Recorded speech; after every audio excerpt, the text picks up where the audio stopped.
Welcome everybody to the RevOps podcast. I'm Alistair Woolcock, CSRO here at Revenue.io, joined by Howard Brown, founder and CEO and thinker of all things revenue science. And then, of course, we have our special guest with us today, Mallory Lee. Mallory is Vice President Revenue Operations at Nylas, with a tremendous background with Salesforce, Terminus. Mallory, we are very excited to have you with us here today. How are you doing? Good. Thank you for having me.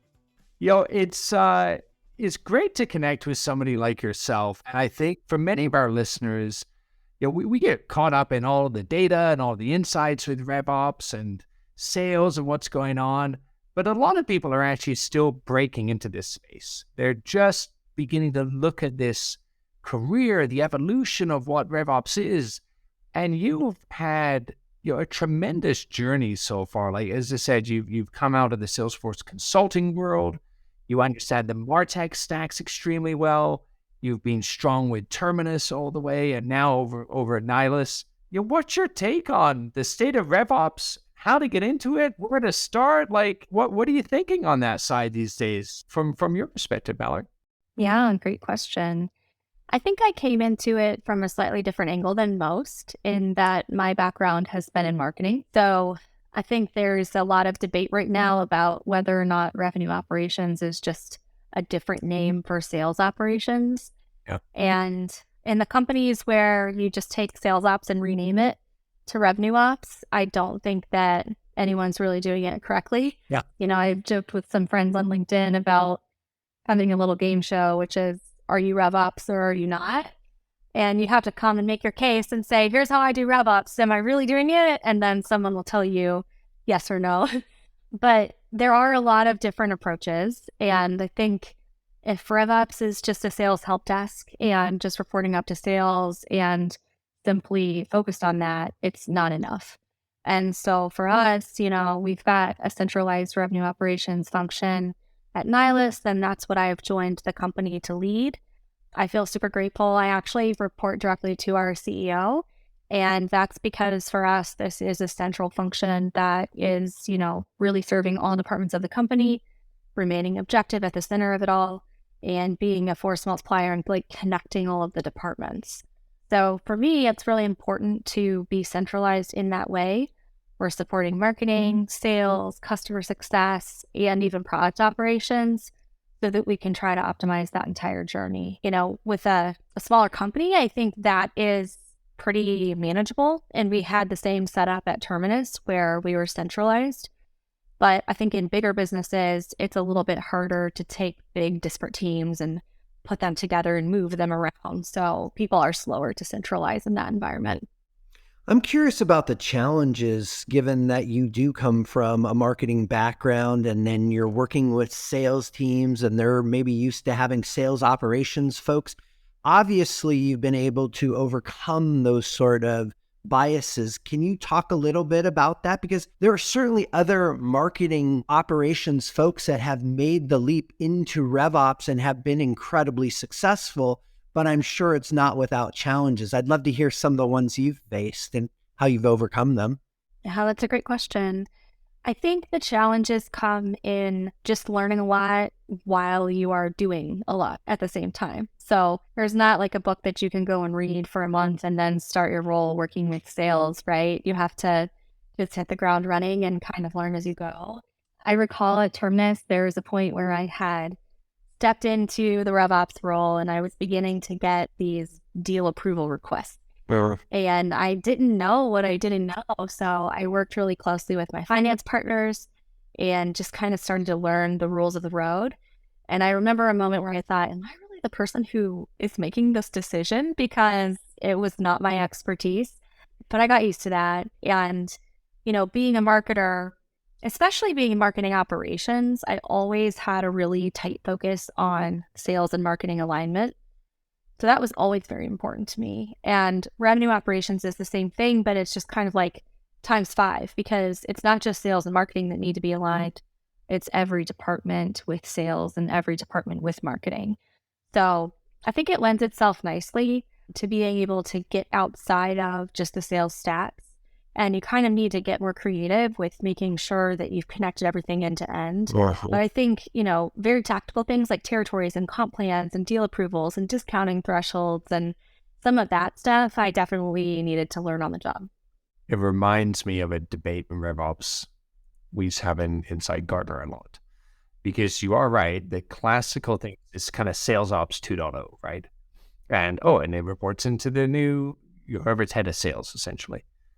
Hence why we put in revenue officers that are supposed to traverse all of these things, or you report to CEOs and things like that. But marketing is a fascinating background because most marketers are actually some of the richest people in terms of understanding the automation, understanding the data-driven insights they provide. They understand how to drive action and causality off of that. And that isn't actually a thing that's common among sales leaders. Okay. Sales leaders know how to have this conversation, but they don't know how to put the structural elements of it together. And so the debate always was, well, if it's just MarTech stacks connected into sales, then, what's marketing's role in this? I guess marketing is just this front of the funnel thing that will now connect up to Salesforce and life will be grander and better, won't it? Now, I'm being a bit trite and flippant, but yeah, that really is often the argument, whereas I'd say, no, marketing is actually one of the most advanced functions here that really can leapfrog a RevOps org even more than a sales team can. Mm-hmm. But what's been your experience in all of that? I think you're exactly right about that, because as marketers for so long, we've been using these marketing automation tools. And, I'd say that's been at least 15 years, right? So why do people love marketing automation platform? Sure, you can nurture leads and that's the value prop, but the reality of it is that it's like our little window into working around things and making things happen in Salesforce. And automating changes and cleaning up data, that's like the secret power of the marketing automation platform that people don't really sell, but it's what you need to get things done. And like you're saying, I think marketers have gotten used to being scrappy in that way. It's like, okay, it's going to take, X number of months for my product team to change these two things to give me the data that looks a little bit different. But if I spend a couple days in Marketo cranking out an automation, I think I can make it happen myself. Yeah. And so we got very used to doing that. And I think there's some creativity involved. The good marketing operations teams, I think, are collaborating very closely with their partners anyway. And so it's just a matter of expanding that to the entire customer lifecycle and really adopting kind of the art of it across the whole thing. I loved your explanation of marketing and how marketing automation tools really are the backbone of a lot of the data and the processes. I started online marketing in 97, 98. And if you look at my background, I've held a bunch of marketing titles as well as founder and CEO. One of my big discoveries back in the early days when I had sold my first company to a healthcare company, I sat around a board table with a 4-star general named Barry McCaffrey, a head of an insurance company, and a variety of other folks who just thought that marketing was website colors and traffic and that sort of thing. And I remember talking to them like it was yesterday. This was mid 2000, 2004, 2005, and the idea of evidence-based medicine was sort of taking off. And I needed to frame the discussion around evidence-based as why we were going to spend a lot of money bringing in Salesforce CRM. And so I created the idea of evidence-based marketing, where it was all about the data that would then allow us to make better decisions. And I think that's what marketers truly have, is they focus on the data and use the data to optimize performance. And really, if you think about where RevOps is and where it needs to go, it's really about utilizing the data, centralizing the data to perform better, right? So for me, the experience of building marketing engines, of focusing on the data that then influences the right decisions, the constant testing and measuring, the reporting, the utilizing that to then provide that great experience for our customers is a natural evolution. And so I'm excited to see more marketers make the leap into RevOps, into the revenue organization, because it really requires that data approach. And so I'm excited that that's clearly where you're focused. Yeah, I agree for sure. Mallory, I piggyback off what Howard's saying there. I recently was fortunate to catch up with a specialist in the marketing RevOps space, and for one of the advisory firms. And they're sharing with me, well, what are the inhibitors that you're seeing right now? Like, what's stopping somebody like a Mallory being successful in this new world of RevOps? Mm-hmm. It's fascinating when you look at it, because right at 50% is of people that respond and ask that question in organizations is process. And I don't think that's a particularly big insight. I think most would say, yes, our processes are too rigid. They're not functional enough. Number two of 47% is the executive management, non-marketing professionals. Right? So you actually have execs who don't understand this stuff that are actually impeding the results. Yeah, they're investing, right? They're actually investing in hiring people, but they can't get out of their own way to allow people to actually be successful in this way. That's 47%, right? That's a huge number. I guess I'm just curious, like, have you seen that? And if you have, like, how are you navigating that, right? How are you helping them move past that view? Yeah. Well, in a world where you have limited resources, there is an element of trying to decide, do we invest our money in more sales or in more marketing? Or is it an even split? How do we make these decisions? And if you have what you might call an old school RevOps team that lives in sales, it's not easy to get an unbiased answer on where to put that dollar. And the way that I see my job is to really help my executive partners, like, see around the corner and see into the future and understand where they are about to bump into each other or about to hit a roadblock. And that's the part that I love, is really having to deeply understand all of the departments and everything that they are prioritizing and working on. With that said, if you are biased in one direction or the other, you're not helping to tell an unbiased story. Right. So for myself, I want to help the marketing team find the things that are working and tell a story about that and think through how to invest more in those things. And if you have, perhaps a leader or an executive team that doesn't really understand the value of marketing, it really is up to those operational professionals to help tell the story. And the marketers need to be able to tell it too. They have to be data-driven. But having that third-party voice to back you up and say, yes, this is the best marketing dollar we can spend. This is the best sales dollar we can spend. Here's where we're struggling, so we need to spend money over here to overcome it. Trying to see the big picture, I think people respond really well to that. And so once again, I'm coming back to this concept of having like a centralized team that doesn't have skin in the game in one department or the other necessarily. I think that you can become a better partner to everybody and have a very objective view to help with the entire life cycle. Have you seen any specific things here, certain examples? I'm just trying to get like a tactical example for everybody here of items within marketing and then the world of RevOps. You say, look, if you were to try to prove impact right now, because people really are looking at that, right? They're like, what's the unit economics? Am I getting the right return rate? Are there 2 or 3 things where you'd say, look, if I really got to put a focus on a certain thing, it's going to be this particular tactical item, and anything jump out? Yeah, that's a good question. And I'm definitely looking at this right now at Nylas because I'm new to the organization, fresh set of eyes, lots of low-hanging fruit, as they say, right? We haven't had a RevOps leader at Nylas before, so it is a newer space for our team to grow into.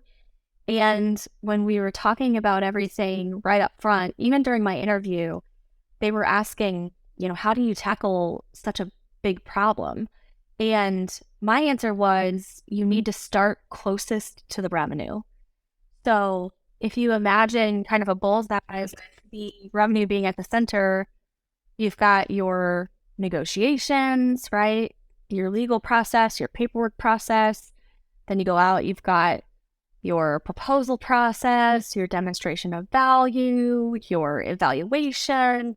All the way out here is like marketing. and top of the funnel. Okay. And so for myself, I really want to optimize close to the revenue first.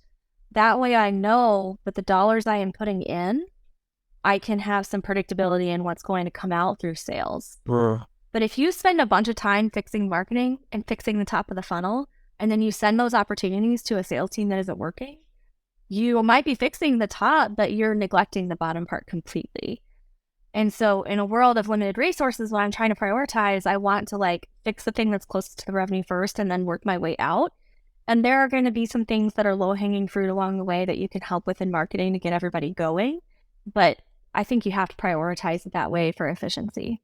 I love that. Focus on closest to the revenue and then work your way out, because absolutely the things that you can do in the shortest period of time to impact revenue in the business is obviously going to make your job and the lives of those around you much better and easier. So, everybody wants, time to value, thinking about time to value, how quickly can we do it? And so that focus on the closest part to the revenue. So where is that focus for you right now? So you're 4 weeks into the job, 3-4 weeks. What are you trying to overcome? What are you working on? Yeah, it's fascinating at Nylas because it's new to me. So my entire career has been in marketing technology. This is the first time that I'm working with kind of an API developer platform. So totally different target audience and different ways to buy. We've got a much more product-centric cycle, if you will. So having a free trial is a big part of our process. And when I've started looking, under the covers at some of the sales stuff, we've got a very tight sales process. We do a very good job at moving people from stage to stage the way that we want to. And the place where we have less visibility is really understanding how that trial is impacting their experience and having tight instrumentation of how the trial's going. And, the trial can happen at the very beginning before you've ever talked to a human, or it can happen toward the end of your sales cycle. So I'm trying to incorporate ways to figure out where should the trial happen? What should that look like? We don't have all the right data today. We don't have all the right visibility into how the trial is working. So that's something that I'm working closely with our team to keep on building out. And I think it's going to really enhance the process. But like we talked about, the first thing I did was I looked at the sales stages. And I mean, the numbers are better than what I've seen at a lot of places. 92% of our opportunities that go to contracts become close won. And you don't always see that with MarTech. And so I'm thankful for that part. We've understood that. We just have to figure out the best possible way to make our product part of the buying experience and keeping it centered on the user so that they can decide when do they want to talk to a human and how. Yeah, I think that's a challenge for a lot of the API and developer tools out there. It's a low barrier to entry to try them, but then when do you engage? It used to be a paywall, right? Yeah. Now, when do you engage and bring that value and answer questions and move them from a proof of concept to an actual customer? So what kind of tools do you think about in terms of trying to get the data? How do you see extracting that data? Yeah, it's early days for us in some ways, right? So we do have all of our free trial users flowing into Salesforce through Marketo. So we have visibility into who they are, but we just need more of those event milestones and some ways to understand how it's going for them if they're potentially getting stuck. We're also investigating a way to do some better scoring. So we want to evaluate the differences between MQLs who are maybe coming to us on the website, haven't interacted with the product yet, comparing that to a product qualified lead. What do they need to do to be successful? But keeping the product market fit in mind, right? Like our ICP, and trying to understand if we think that somebody is a good fit is really important too. So we've started looking at a tool for that. MadKudu, you guys are probably familiar with them. We're talking with their team right now to see if that's a good potential path forward for us. There is so much in the world of the data usage as well when we think about it, right? There is the futures, like we're just talking the tactical tools that are there that now help in terms of mobile analytics, you think product analytics, you think in terms of digital experiences, then you have digital adoption and onboarding, we have digital experimentation. Underneath that's the whole RevOps stack and Salesforce stacks and ecosystems. This where I'd say the future of experience-based analytics, experience-based engagement. That's where this is headed. And, you look at it with 2/3 of leaders in RevOps now are looking, going, hey, I know I need to put in some machine learning. I know I need more advanced insight to what I'm doing, because there's a ton of this stuff. Yeah. There's a lot of data, like to our point, right? You're just getting going on this evolution, and you just rattled off a few tools right there. Like, we've instantly just exponential impact to the tech stack. And most MarTech stacks have 15-ish tools in them on average, right? There's a lot there.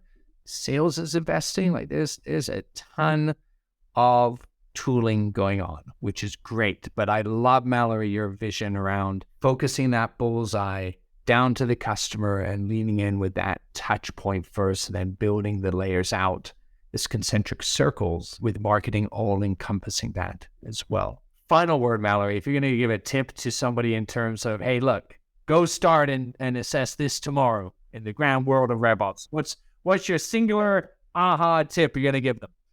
Singular aha tip for RevOps practitioners, I think, is to make sure you think that you're placed in the organization properly, and make sure you have your voice in the right meetings. Make sure that your team is invited to the right meetings. You don't want to be a help desk, right? You want to be a strategic partner. And if that's not the way your organization is built today, I would encourage people to think about how they can evolve in that direction, because sometimes all it takes is asking, and there can be some good evolution from there. I love it. Well, on that, thank you so much for joining us here today. This has been an absolute pleasure. And for all of our listeners, I'm definitely writing down, don't let your RevOps team be the help desk. I think that is powerful closing message. Love it. Great piece of insight there. Looking forward to chatting with you again. We'll learn a little bit more about Nylas, what else you're up to over there, and dive in even deeper on maybe some of where we see this market going next. So thanks so much, Mallory. For everybody listening in, please remember to like and subscribe. And don't forget to phone in with your questions. We are live now and done a couple episodes of live audience questions as well. You can reach us at 323-540-4777. That's 323-540-4777. And we will see you on next week's podcast. Thank you.